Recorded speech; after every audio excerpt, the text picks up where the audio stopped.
खान साहब अगर आप सच्चे हैं, आए मेरे सामने, बैठे मेरे साथ, करे कौम का मुकाबला। मैं भी आपके साथ बैठता हूं और मैं आपको वादा करता हूं कौम के सामने, अगर मैं झूठा हुआ, मैं कौम के सामने जाके अपने आप को गोली मारूंगा। नहीं तो इमरान खान हिम्मत करे, इमरान खान बाहर निकलो, आओ मेरे सामने, करो मेरे सामने मुकाबला। बात करते हो तुम नए पाकिस्तान की, ये जो बुजदार तुमने यहां लगाया था, क्या मैंने यहां पे तुम्हें नहीं बताया कि बुजदार यहां क्या कर रहा है? यहां 3-3 करोड़ रुपए में डीसी लगते थे। मैं आपके पास गया हूं जाके, खान साहब मैंने आपको बताई है ये बातें। यहां पे कमिश्नर लगाने का अलग रेट है, एसपी लगाने का अलग रेट है, कोई तबादला नहीं होता जबकि सीएम सेक्रेटेरिएट में पैसे न दिए जाएं। क्या आपको ये सारी बातें नहीं पता? क्या आपको एजेंसियां ये रिपोर्टें नहीं दे रही थी? फरा का क्या किरदार था यहां पे? कहां पैसे जाते थे? क्यों नहीं बताते कौम को? क्यों धोखा दे रहे हैं? ये नहीं हो सकता कि आप क्रिकेट मैच तब तक खेलेंगे जब तक आप जीत रहे हो, और जिस दिन आपकी पसंद नहीं होगी आप विकेटें उठा के भाग जाएंगे और आप कहेंगे ये स्पोर्ट्समैन स्पिरिट है आप में। इलेक्शन हो रहा है, कानून के तहत हो रहा है, आपने असेंबली तोड़नी थी, तोड़ देते पहले। किसने रोका था आपको? आपके खिलाफ जब अदम एतमाद पेश हो जाए, आप असेंबली नहीं तोड़ सकते, यही आइन कहता है, यही कानून कहता है। ये कौन सा असूल है कि जनाब या तो हमारी तरह, नहीं तो चलो विकेटें उठाओ और भागो। आज आपके पास अक्सरियत नहीं, आप कहते हैं इंटरनेशनल साजिश हो गई। आज आप मेरी तस्वीर लगा लगा कहते हैं ये अमेरिकन एम्बेसडर को मिल रहा है। खान साहब, मैं अमेरिकन एम्बेसडर को आपके घर मिला था आपके साथ, तो क्या कहूं, आज आप भी गद्दार थे, अमेरिकन एम्बेसडर को मिले। आप मामे हैं पाकिस्तान के, आप चलाएंगे पाकिस्तान, बाकी पूरी दुनिया मर जाए। आपको वो लोग चाहिए जिनकी ना कोई अक्ल हो ना समझ हो, और वो करप्ट बेईमान हो, ताकि वो आपके नीचे लगे रहें। और मुझे इस बात का दुख है कि मैंने जिस शख्स के लिए अपने जिंदगी के 10 साल लगाए, वो इस कौम के साथ मुखलिस नहीं है। क्या आपको ये सारी बातें नहीं पता थी? और आप हमें समझाते हैं नया पाकिस्तान। आज आपने परवेज इलाही को, 183 मेंबरान हैं पीटीआई के पंजाब असेंबली में, 183 मेंबरान में से आपको कोई एक अपना साथी नजर नहीं आया, कोई एक कारकुन नजर नहीं आया, कोई एक शख्स इस काबिल नजर नहीं आया कि वो आप उसको कहे कि ये पीटीआई है और ये हमारा कायद होगा।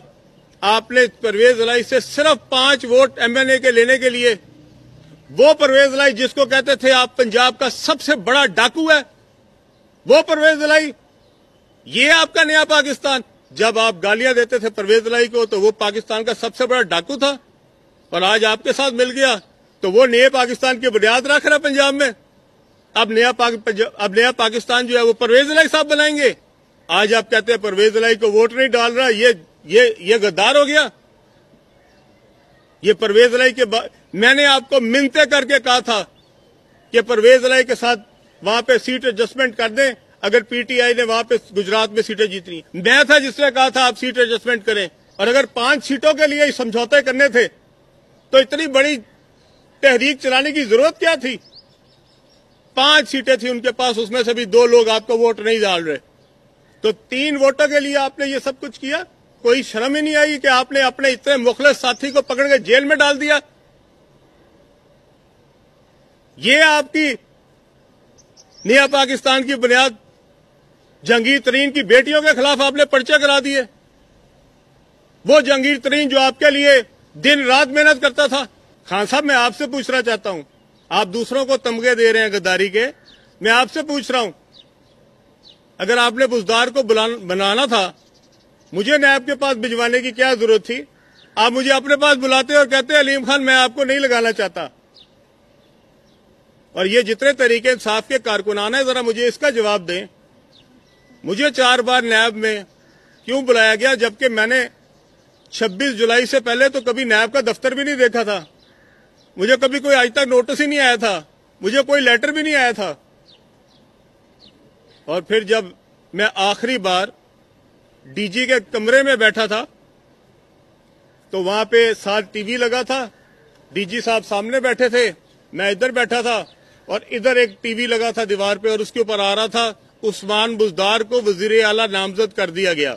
یہ چوتھی دفعہ جب میں نیب کے دفتر گیا تب کی بات بتا رہا ہوں.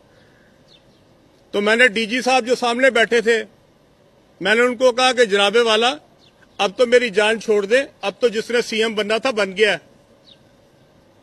یہ حقائق عوام سنیں. یہ جو لبادے اوڑے ہوئے ہیں سچائی کے نئے پاکستان بنانے کے, میں سارے کھولوں گا, سب بتاؤں گا اصل کیا ہے. 4 بار مجھے دفتر بلایا جاتا ہے اور آخری بار دفتر میں جب وہ پڑھتا ہے تو ڈی جی صاحب بھی ہنسنے لگے آگے سے.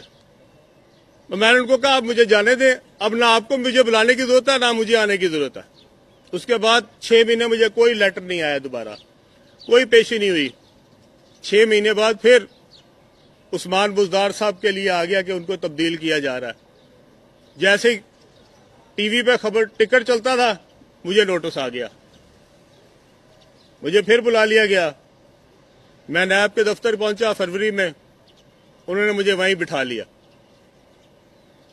100 دن اس کے بعد میں جیل میں رہا. اور میں پوری قوم کے سامنے وعدہ کر رہا ہوں جس دن میں ووٹ ڈالوں گا اس کے 2 منٹ کے اندر اندر اپنا ساتھ استعفیٰ دوں گا.